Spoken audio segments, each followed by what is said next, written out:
Tonight, CBS 5 investigates new insight into how detectives track down their suspect in the Hacienda rape investigation. Hundreds of pages of newly released police reports are now filling in the gaps after that helpless patient gave birth in December without the staff knowing she was pregnant. Our Derek Stahl has been combing through all of those documents all day long, and he joins us live. Yeah, good evening. Nearly 700 pages of interviews and witness logs. Right now, a licensed practical nurse named Nathan Sutherland is behind bars accused of raping and impregnating this vulnerable patient.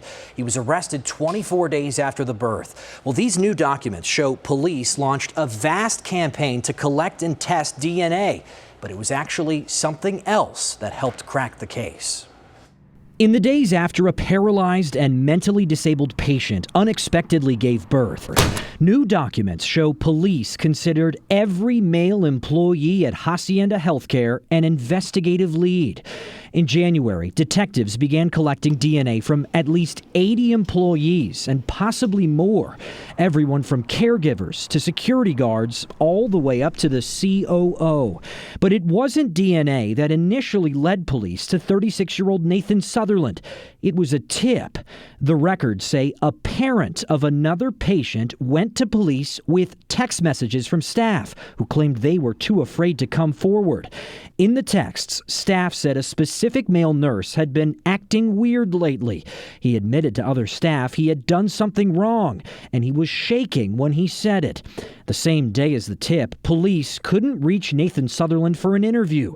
2 days later, officers sent the fugitive task force to his Gilbert home, and his DNA matched the baby's.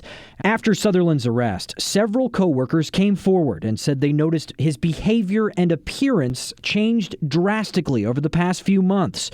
In September or October, staff said he stopped taking care of himself and became quieter and more irritable. All of them thought it was because he was going through a divorce. A close friend told police in the months leading up to the birth, Sutherland was drinking a lot and on the brink of committing suicide. Now, years before the rape, back in 2002, the patient's family requested that she only be cared for by female nurses.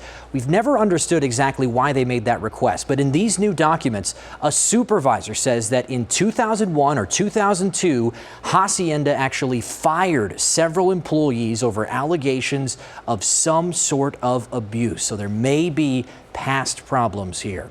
I'm Derek Stahl for Arizona's Family.